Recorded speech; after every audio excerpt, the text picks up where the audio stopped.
Hola, me llamo María Fernanda González Sosa y soy del grupo 1. Hablaremos del peritoneo. El peritoneo es una membrana serosa que recubre la cavidad abdominal. Contiene una capa de epitelio pavimentoso. El peritoneo se divide en peritoneo parietal, que es el que cubre la pared de la cavidad abdominal pelviana. El siguiente es el peritoneo visceral, que es el que cubre a los órganos de la cavidad. En esta imagen se puede ver que esta parte del abdomen y es donde forma nuestra panza. El peritoneo forma 5 repliegues. El primero es el epiplón mayor, que es el que cae sobre el colon transverso y cubre al intestino delgado. Es como un tipo de delantal de grasa. Una de sus funciones es proteger el abdomen. ¿De qué? De infecciones gastrointestinales. El epiplón mayor puede contener ganglios linfáticos, macrófagos, células receptoras o anticuerpos. En este dibujo podemos ver que esta parte es el epiplón mayor. Tenemos el epiplón menor, que es el que comienza en el estómago, pasa al duodeno hasta llegar al hígado. Aquí en la imagen podemos ver cómo el epiplón menor envuelve al estómago y queda en medio del hígado del estómago. El siguiente es el ligamento falciforme. Es el que une al hígado con la pared abdominal anterior y al diafragma. Es el único órgano digestivo que se encuentra en la pared abdominal anterior. Aquí podemos ver, esta es como una línea que atraviesa al hígado. Aquí se puede ver mejor que esta parte, esta línea. Es el ligamento falciforme. El siguiente es el mesenterio. Es el que une al intestino delgado con nuestra pared abdominal posterior. ¿Ok? Siempre va a estar cubierto de tejido adiposo. Aquí tenemos un dibujo. El mesenterio tiene forma de abanico. Aquí podemos ver cómo tiene sus alitas. Y en esta imagen se puede ver cómo el intestino delgado envuelve a nuestro mesenterio. El mesenterio siempre regresa a su origen y puede contener vasos sanguíneos. Y por último tenemos el mesocolon, como su nombre lo dice, se encuentra en el colon. ¿Ok? Es el que une al intestino grueso con nuestra pared abdominal posterior. Puede contener ganglios linfáticos o vasos sanguíneos. El mesocolon y el mesenterio se juntan y eso hace que tengan movilidad las contracciones musculares. Buen día. Voy a hablar un poco del sistema digestivo, comenzando por algunas generalidades del mismo.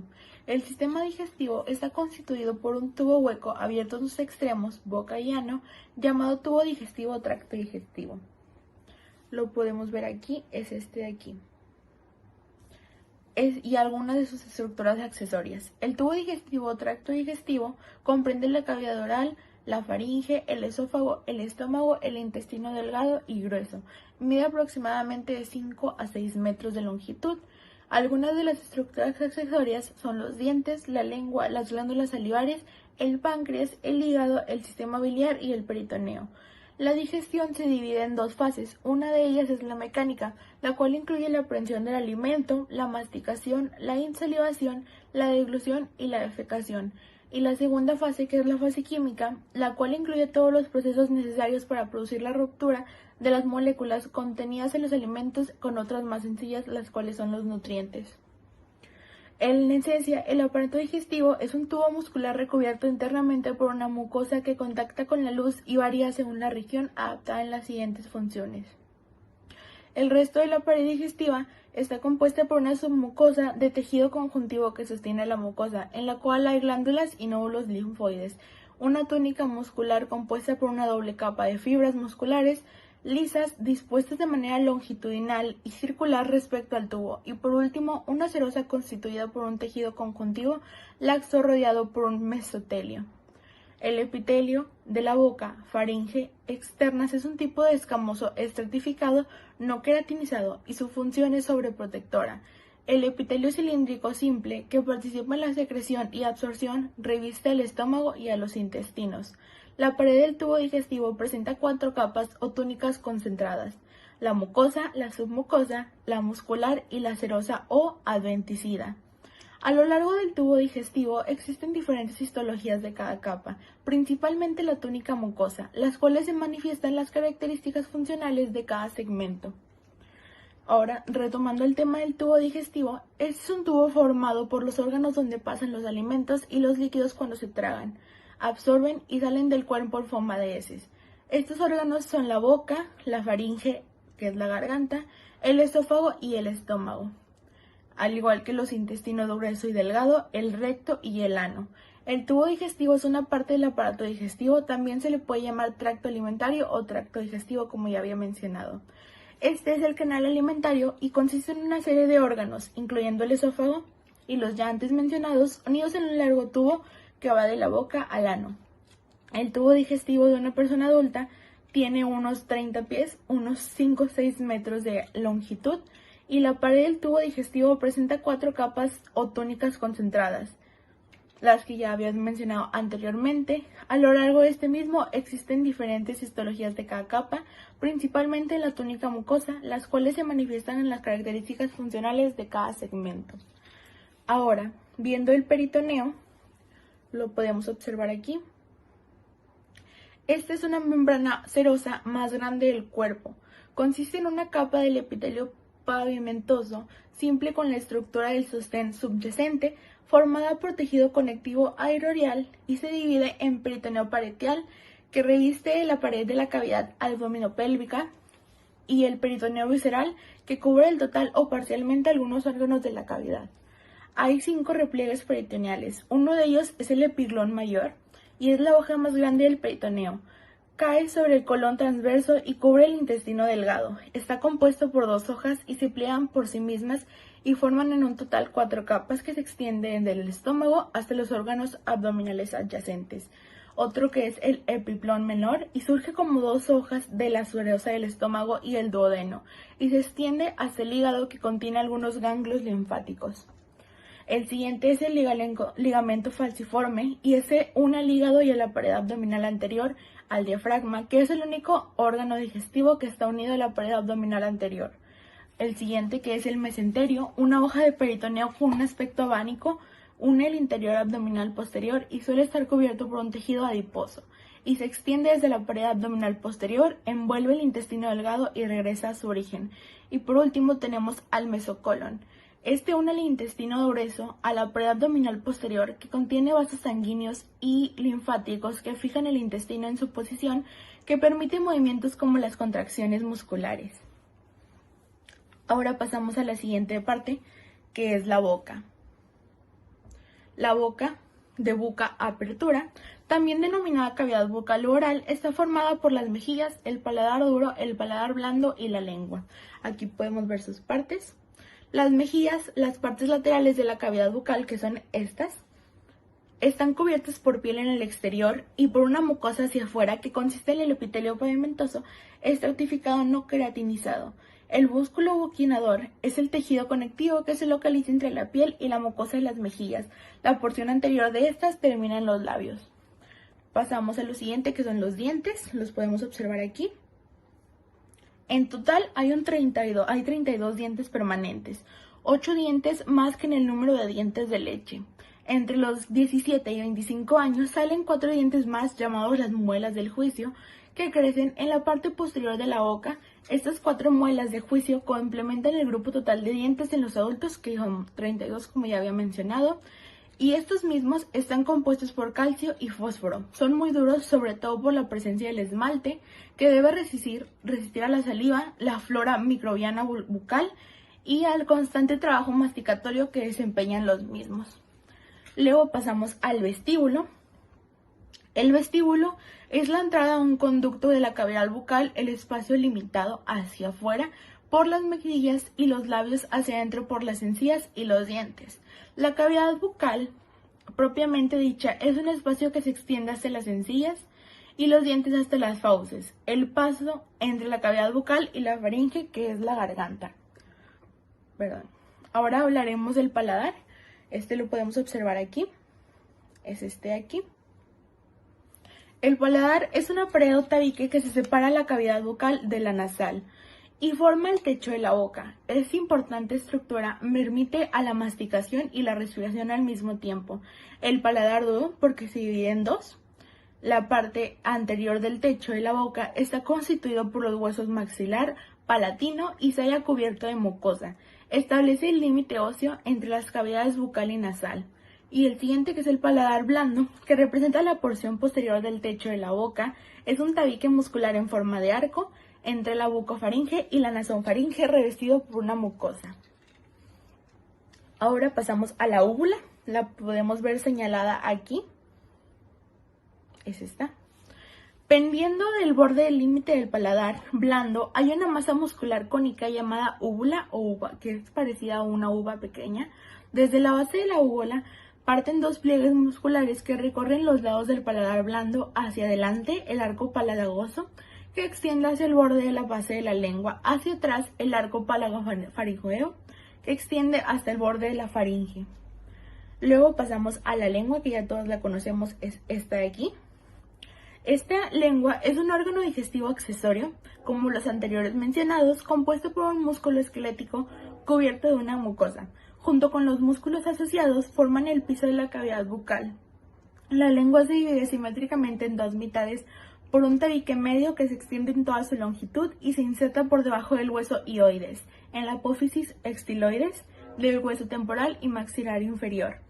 Cada mitad de la lengua consiste en un complemento de músculos intersecos e intersecos. Luego pasamos a la faringe. Este es un tubo que tiene forma de embudo y mide de 12 a 15 centímetros de largo y se extiende desde la base del cráneo hasta el cartílago cricoides, que consiste en el extremo superior común de los tubos respiratorio y digestivo. En su parte posterior desembocan los orificios posteriores de las fosas nasales o conocas. En su parte media desemboca el istmo de las fauces o puerta de comunicación con la cavidad oral, y por su parte inferior se continúa con el esófago, de modo que conduce alimentos hacia el esófago, aire hacia la laringe y los pulmones. Esta se divide en tres partes, la cual es la nasofaringe, que está situada por detrás de la nariz y por encima del paladar blando. La segunda, que es la laringofaringe, que se extiende desde el borde superior de la epiglotis hasta el borde inferior del cartílago cricoides.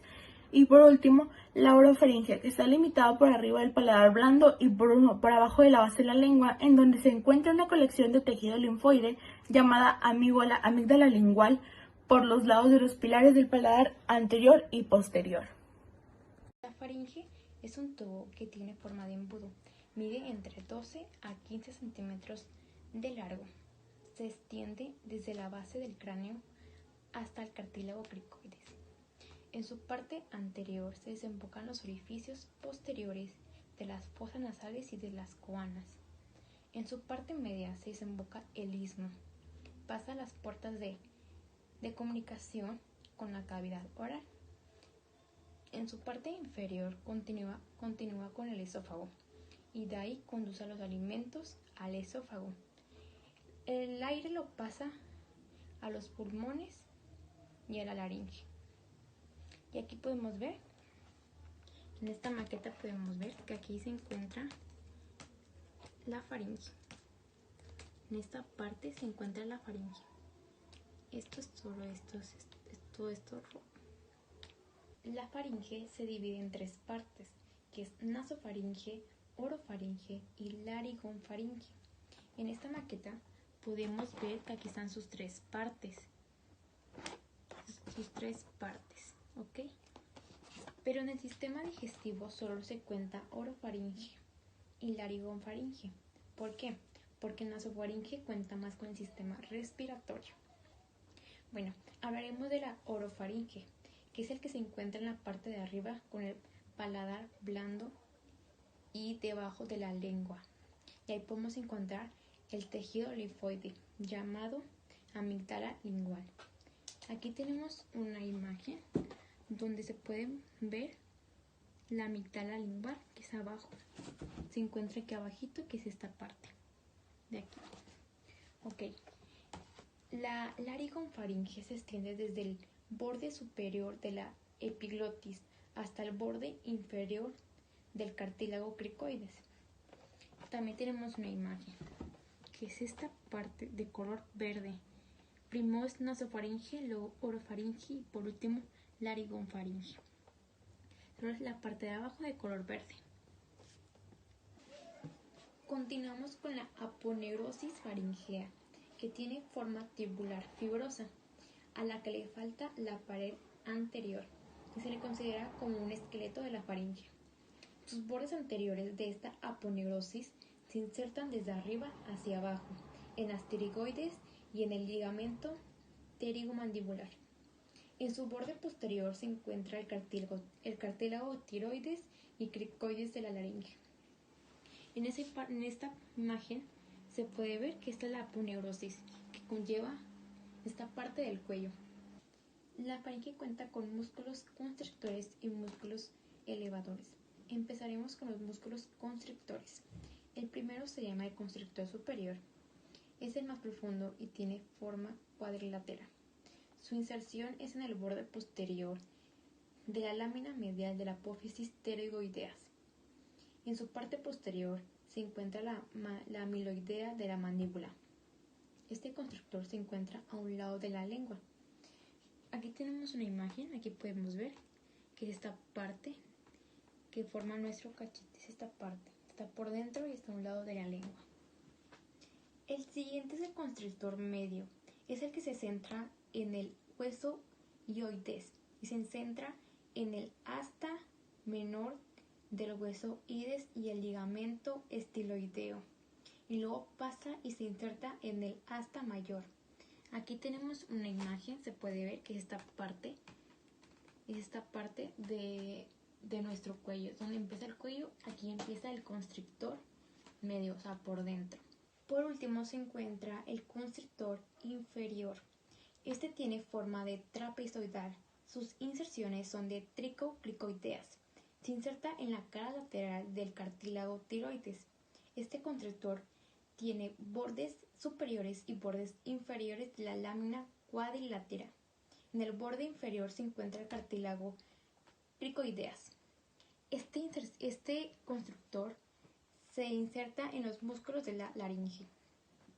Aquí podemos ver en la imagen que esta parte, aquí se encuentra el constrictor, que es donde termina nuestro cuello, que es esta parte del cuello. Por último se encuentran los músculos elevadores. Son tres tipos. El primero se llama el palatofaringeo. Este es un músculo esquelético que va del borde posterior del paladar duro y de la aponeurosis palatina hacia la cara lateral de la faringe. El siguiente se llama el salpigofaringeo. Este surge de la parte inferior del tubo auditivo cerca de su orificio. Pasa hacia abajo y se mezcla con el fascículo posterior. Por último se encuentra el estilofaringeo. Este se origina en la apófisis estiloide. Se queda pegado a la pared lateral del constrictor superior y del constrictor medio. Este tiene forma de abanico y termina en la aponeurosis faringea. Aquí tenemos una imagen donde están los tres músculos elevadores. El primero es el estilofaringeo, que es esta parte. El siguiente es el salpigofaringeo, que es esta parte de acá. Y por último tenemos al palatofaringeo, que es la parte de atrás y es el que está abajo.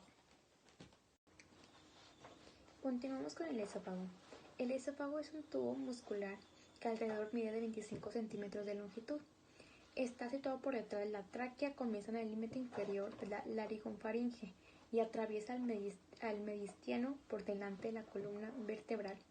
Luego pasa a través del diafragma por un orificio denominado hiato esofágico. Y por último pasa por el superior del estómago. Aquí tenemos un dibujo.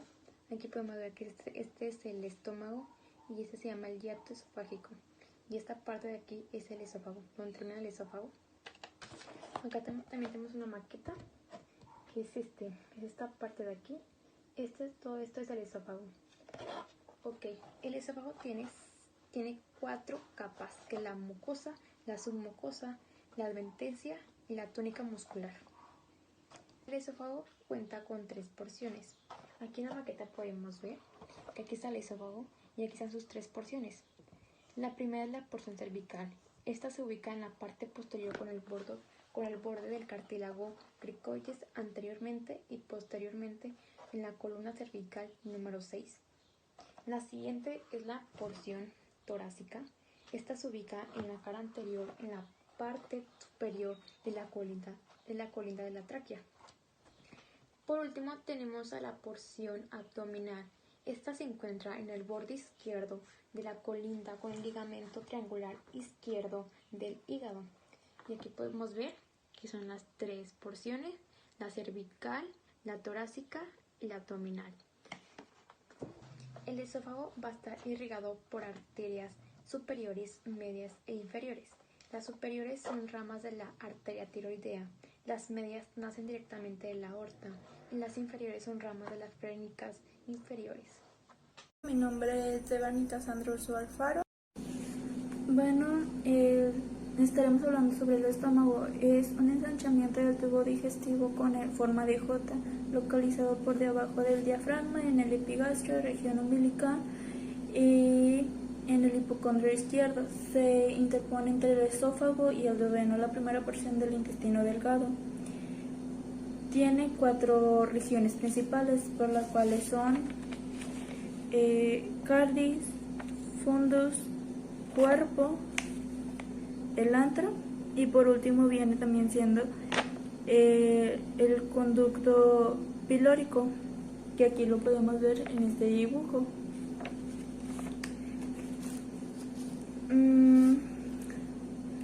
Su tamaño mide 25 centímetros en su eje longitudinal, 12 centímetros en su eje transverso y 8 centímetros en su eje anteposterior. Su capacidad es de 1000 a 1500 centímetros cúbicos. Sus relaciones anatómicas anteriormente con el diafragma, el lóbulo izquierdo del hígado, la pared posterior del abdomen, posteriormente con la bolsa omental y el páncreas. La cara posterior del estómago constituye la mayor parte de la bolsa omental. La irrigación del estómago corre a cargo de ramas de la aorta abdominal. El tronco celíaco da lugar a la arteria gástrica izquierda, que recorre la curvatura menor hasta anastomosarse con la arteria gástrica derecha, rama de la arteria hepática común, que a su vez también del tronco celíaco.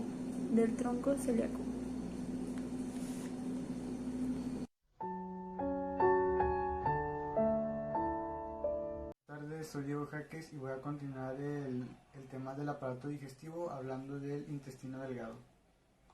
Tenemos que el intestino delgado se encuentra en la parte central e inferior de la cavidad abdominal. Empieza en el esfinge pilórico del estómago y termina en la porción del ciego del intestino grueso. Mide 3 metros de longitud y 2,5 centímetros de diámetro. El intestino delgado se divide entre regiones: el duodeno, el yeyuno y el ilion. Vamos a empezar hablando de la primera parte, que es el duodeno del intestino delgado. Este es un dibujo del duodeno, la primera porción del intestino delgado. Tiene forma de C y mide aproximadamente 25 centímetros. El duodeno, la primera porción es la porción superior, que comienza en el esfinge pilórico del estómago, mide 5 centímetros, y después es la parte descendente, mide 7 centímetros, y es donde el conducto biliar y el conducto pancreático se unen y penetran la parte descendente del duodeno, y a esto se le conoce como la ámpula de Vater. Después continúa con la porción horizontal, que está marcada con la letra C, y mide aproximadamente 10 centímetros. Y por último es la parte ascendente, mide aproximadamente 2,5 centímetros, y aquí es una estructura que se llama ángulo deutoyeyunal, y es donde termina el duodeno y comienza el yeyuno. Después del duodeno continúa el yeyuno, es esta porción azul que se ve aquí en la imagen, mide aproximadamente 1 metro. Y después del yeyuno continúa el ilion, que es la parte más larga del intestino grueso, mide aproximadamente 2 metros y se conecta con el ciego del intestino grueso por medio de la válvula ileocal. Después, la histología del intestino delgado tenemos que se compone por 4 capas, que es la mucosa, la submucosa, musculares y serosa.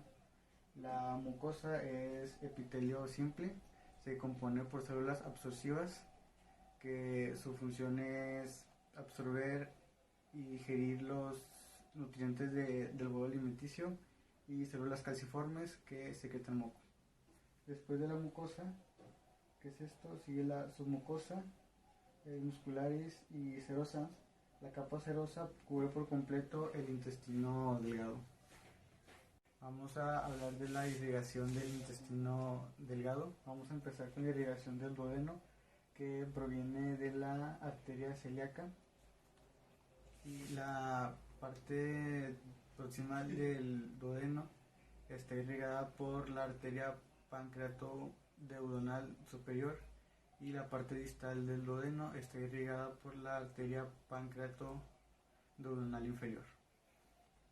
La irrigación del yeyuno y el ilion proviene de la arteria mesentérica superior. Esta tiene la capacidad de formar arcadas de primer, segundo y hasta tercer nivel que irriguen la mayor parte del intestino delgado. Y esto sería todo hablando del intestino delgado. Vamos a hablar de las regiones del intestino grueso. En este dibujo se ve aquí lo que es el ciego, el apéndice, y este es el colon ascendente, asciende por el costado derecho del abdomen, llega hasta la superficie inferior del hígado y se flexiona hacia la izquierda, formando el ángulo colónico derecho. Después continúa con el colon transverso, que es la parte más móvil y amplia del intestino grueso. Mide 40 centímetros y se flexiona hacia abajo, formando el ángulo colónico izquierdo. Después es el colon descendente, que mientras desciende pasa por delante del riñón izquierdo y llega hasta la fosa ilíaca izquierda.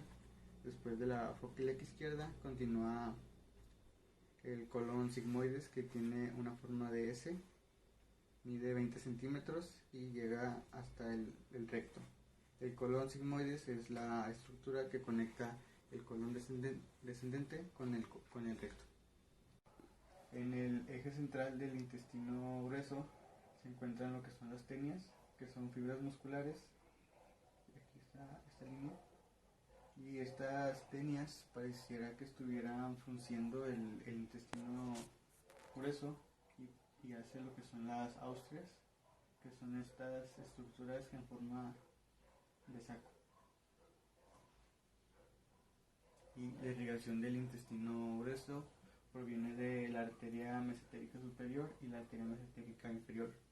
La arteria mesentérica superior irriga las porciones del ciego, del apéndice, el colon ascendente y gran parte del colon transverso, mientras que la arteria mesentérica inferior irriga la porción distal del intestino grueso, el colon descendente, el colon sigmoides y el recto. Vamos a hablar del intestino grueso. El intestino grueso se sitúa después del intestino delgado. Tiene una forma de U invertida y se sitúa sobre y delante del intestino delgado. Mide 1,5 metros de largo y 6,5 centímetros de diámetro. Se compone del ciego, que es la parte inicial, el colon ascendente, el colon transverso, colon descendente y el colon sigmoides. Vamos a hablar del ciego, que es la parte inicial del intestino grueso.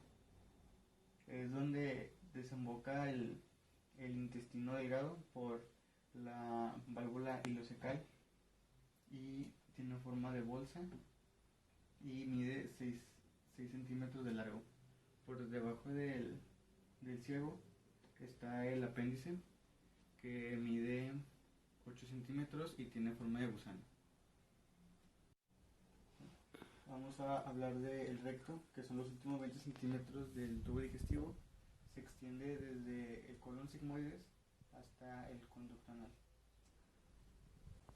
El canal anal son los últimos 2 o 3 centímetros del recto. Lo forman dos esfínteres, que es el esfínter interno y el esfínter externo. El esfínter interno lo conforma un músculo liso, por lo cual es involuntario, y el esfínter externo lo forma un músculo esquelético, por lo cual es voluntario y se extiende hasta el ano. La irrigación del recto proviene de la arteria mesentérica inferior, de la cual salen dos ramas, la cual es la arteria rectal superior y la arteria rectal inferior. La arteria rectal superior irriga lo que es el recto hasta el canal anal, y la arteria mesentérica inferior es la que irriga el canal anal. En la histología del intestino grueso tenemos que, al igual que el intestino delgado, se compone por 4 capas, las cuales son la mucosa, la submucosa, la muscularis y la serosa. La mucosa en su mayoría se compone por células absorbivas que absorben en su mayoría agua, y las células calciformes que secretan moco que lubrica el paso del contenido colónico. Después continúa la submucosa, la muscular y la serosa, que la serosa es lo que recubre todo el intestino grueso. Páncreas. Glándula retroperitoneal que mide alrededor de 12 a 15 centímetros de longitud y 2.5 centímetros de ancho. Se halla por detrás de la curvatura mayor del estómago, tiene una cabeza, un cuerpo y una cola. Está habitualmente conectado con el duodeno por medio de 2 conductos. La cabeza es la porción dilatada del órgano, cerca de la curvatura del duodeno. Por encima y a la izquierda de la cabeza se encuentra el cuerpo y la cola, y es formosada. Aquí en este dibujo podemos ver que esta es la cabeza, el cuerpo y la cola. Está conectado hacia el duodeno, y el conducto pancreático es el más largo de los dos. En la mayoría de las personas se une con el conducto colédoco, que viene siendo este en verde, y comúnmente llamado hepatopancreático, mejor dicho también se le puede decir ampolla de Vater. ¿A qué nivel se localiza el páncreas? Se encuentra por detrás del estómago, entre el vaso y el duodeno, a nivel de la primera y la segunda vértebra de la vértebra lumbares, junto a las glándulas suprarrenales. Forma parte del contenido del espacio retroperitoneal. Su dirección es horizontal a la derecha y oblicuo hacia arriba a la mitad izquierda. Su concavidad se apoya en la columna vertebral y tiene un peso de 70 gramos. Composición y funciones del jugo pancreático. Produce entre 1200 y 1500 mililitros de jugo. Un líquido transparente e incoloro formado en su mayor parte por aguas, algunas sales, bicarbonato de sodio, varias enzimas. Las enzimas del jugo pancreático son amilasa pancreática, que digiere el almidón, varias enzimas que digieren proteínas como tripsina, la quimotripsina, la carboxipeptidasa y la elastasa. La principal enzima digestiva de los triglicéridos en los adultos, llamada lipasa pancreática, y enzimas que digieren los ácidos nucleicos, la ribonucleasa y la desoxirribonucleasa. El hígado es una glándula más voluminosa del cuerpo y pesa alrededor de 1 de 1.4 kilogramos en el adulto promedio. De todos los órganos le sigue solo la piel en tamaño. El hígado está por debajo del diafragma y ocupa la mayor parte del hipocondrio derecho y parte del epigastrio en la cavidad abdominal pelviana. Aquí podemos ver dónde está el hígado y pues como les decía, pesa 1,4 kg en un adulto promedio. Ya después de ahí le sigue la piel.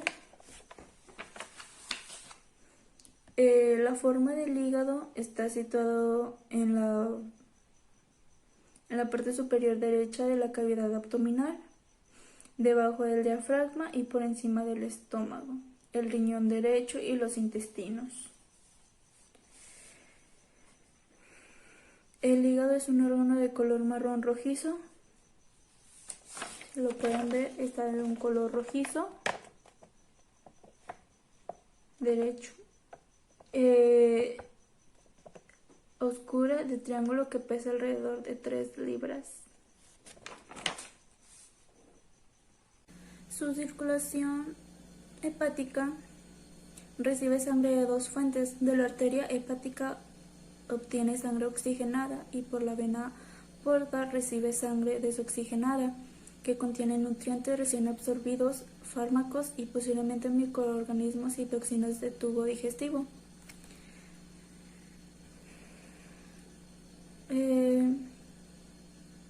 Estas fisuras delimitan 4 lóbulos, que viene siendo el lóbulo derecho, situado a la derecha de la fisura longitudinal derecha, el lóbulo cuadrado, parte situada entre la fosa de la vesícula biliar y el ligamento redondo, lóbulo izquierdo, situado en la izquierda de la fisura longitudinal izquierda. Este lóbulo se adelgaza a la izquierda. Lóbulo caudado, situado detrás del hilo hepático entre la vena cava inferior y el conducto venoso de Arancio. Constituye un lóbulo independiente. Podemos hablar de las caras. El hígado distinguimos 2 caras. Una cara diafragmática convexa entre anterior superior y una visceral y una cara visceral casi plana. Estas 2 caras están separadas por 2 bordes. Anteriormente un borde agudo, también puede ser borde inferior, posterior y superiormente por un borde grueso, romo, o puede ser un borde posterior.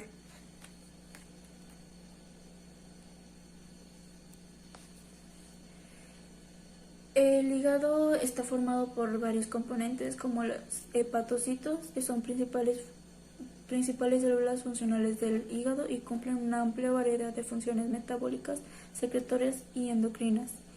Los canículos biliares son pequeños conductos entre los hepatocitos que recogen la bilis producida por estos. Desde los canículos biliares, la bilis pasa hacia los conductilos, eventualmente forman los conductos hepáticos derecho e izquierdos. Tercero, los sinusoides hepáticos son capilares sanguíneos muy permeables que se encuentran entre las filas de hepatocitos que reciben sangre oxigenada de las ramas de la arteria hepática y de la sangre desoxigenada rica en nutrientes de las ramas de la vena porta hepática.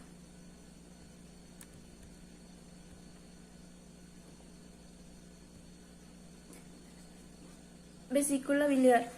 La vesícula biliar es un saco periforme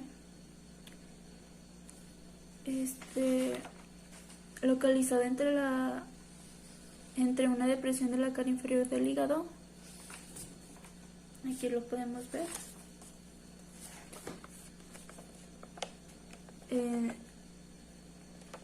Tiene una longitud de 7 a 10 centímetros y cuelga al borde del antero inferior del hígado. se conecta con el intestino delgado o duodeno por la vía biliar común o conducto colédoco. Aquí podemos ver que está el hígado conectado, que está conectado la vesícula biliar al hígado y conduce hacia el intestino delgado, ya sea por el duodeno. La vesícula es una víscera hueca pequeña con forma de ópera que tiene un tamaño aproximado de entre 5 y 7 centímetros de diámetro mayor. Se conecta con el intestino delgado por la vía biliar. Está localizada al lado derecho del abdomen, debajo del hígado. La vesícula almacena la bilis que es producida por el hígado y la lleva a la primera parte del intestino delgado, donde llega en la digestión de las grasas. La irrigación de la vesícula biliar es la arteria cística, es la encargada de irrigar la vesícula biliar, la cual usualmente es rama de la arteria hepática derecha. La trayectoria de esta arteria puede variar, pero casi siempre se encuentra cerca del triángulo cistohepático.